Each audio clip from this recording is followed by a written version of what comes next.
If you're tired of conceding goals and want to become better at defending, this is how to defend easily in FC26 after the patch. We're going straight into advanced defending and how to apply it in the game, and then at the end I'll give you my 2 secrets and how you can make defending easy in this game and apply it in any circumstance.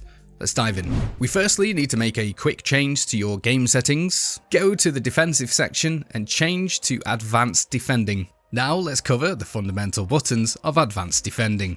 Use your L2 or left trigger button to jockey your opponent. This is essential for blocking passing lanes, keeping a safe distance so you can't be skilled past, and shielding your opponent towards less threatening areas of the pitch. Whilst jockeying your opponent, you can hold the R1 button or RB on Xbox to send a second man to press the ball player while you cover the passing lane. This is essential for later in the tutorial, but you can see here it increases the likelihood of you intercepting a pass. You can also double tap and hold the R1 or RB button to automatically mark a player whilst you focus on the ball. Here you can see the double tap sends a player to mark the passing angle whilst you can focus on harassing the ball player. Combining the single hold to press towards the ball with the double tap to mark an opponent is the fundamentals towards advanced defending. Now let's focus on winning the ball back. The biggest benefit is the ability to use the X button to win the ball back, which is so powerful after the patch. This allows you to barge your opponent off the ball without committing a foul. This is best used when you're coming in at an angle to the player, where a standing tackle may be too risky. Instead, you can use the strength of your player to barge them off the ball. Standing tackles should only be used when you're facing an attacker head-on or the ball is at a close angle where it is there to be won. A good way to remember is if they're moving towards you, use a standing tackle, and any other angle, use the X button. Now you know the button inputs, let's go into the actual art of defending. A fundamental in defending, which sounds crazy when you say it out loud, is to stop using your defense so much. In almost all circumstances, you should track back with your midfielders and allow the AI to move your defense into position. This stops gaps from appearing in your back line, allowing your opponents to easily break through you. Here's a handy image for reference. When defending, you should always be controlling your midfielders and only use your defense for second man press using the R1 button. Unless in extreme circumstances, the only place to switch to a centre back should be in the central areas of the penalty box. The same rule applies to the fullbacks, who should only be switched to when your opponent is attacking the wings near the area. For all other circumstances where possible, use your midfielders as the controlled player to keep your defence in position and make yourself harder to break down.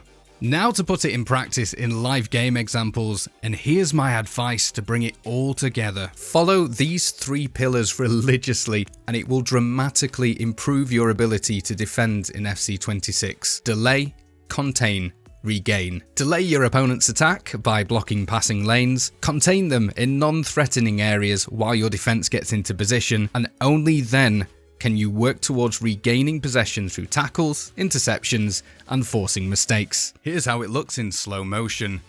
Even when people are dribbling around your penalty area, keep your defense in place using the R1 button to cover any gaps whilst you manually control a midfielder. Here you can see I only switched to a centre back once I'd covered every other angle and blocked off any route to goal. In real time, this means manually dragging back your midfielders and resisting the urge to switch to a defender. Use the R1 button to apply pressure whilst you're moving backwards, or the double tap to cover passing lanes. By keeping this patience, you'll make yourself incredibly hard to break down. Remember, by stalling your opponent's attacks and not leaving any gaps in behind, you're delaying, containing, and then regaining the ball. This doesn't always need to be by a tackle. That second man press will automatically tackle when the opportunity exists or intercept a pass where available. Now let's focus on jockey distance.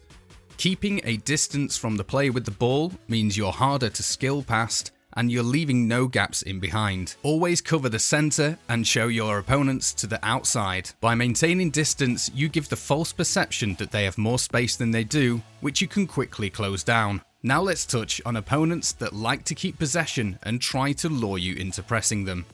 Remember, you're in control when defending, and it's up to them to break you down. The key word is patience. It's more frustrating for them not being able to break you down than it is for you not having the ball. Keep your composure and keep frustrating them. This is an extreme example where they were desperate to lure me out. Keep patient and your time to win the ball will come when they make a mistake.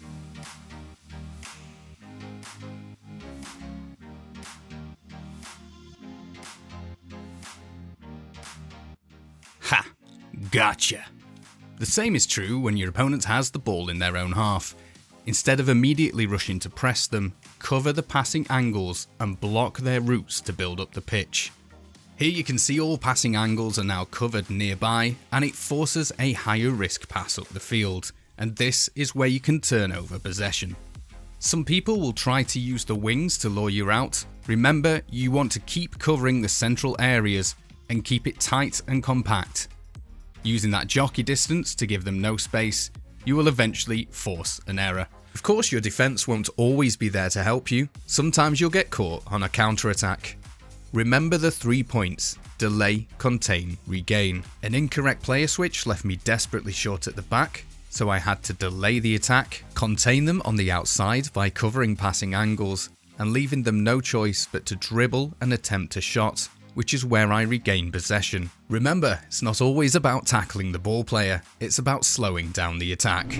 So now my 2 secrets to elevating your understanding and making this game even easier. You now know the technical element, but it's just as much about your mindset. Tip number 1, football is a simple process when you follow this principle. It's all about space and angles. When you're attacking, you move into space. When that goes, you find passing angles to create new space and build your way up the pitch. Defending is the same principle. Cut the passing angles and close down the space. Delay, contain, regain. Try and focus less on rushing towards your opponent and more on what space and angles are available to them and cut those out. Tip number 2, say out loud or in your head the answer to this question. What is the sole objective of defending? Now the answer is to stop your opponent from having a goal scoring opportunity. The issue lies for many of you guys, and it's an easy thing to do, when you skip straight to the regain part. You lose the ball and you instantly try and rush and tackle the opponent back. Treat defending with the same respect as you would attacking. You wouldn't shoot straight away when you win the ball back, so apply that same principle to defending. Don't try and tackle straight away as soon as you lose the ball. By refining your mindset as well as your technical ability, you'll build the patience and confidence to deal with any situation. This will make you a better player and allow you to use more adventurous tactics and formations and improve your enjoyment of the game. Speaking of tactics, let me know which ones in the comments you'd like to see next, and make sure those notifications are ready as a video will be dropping soon. See you in the next one.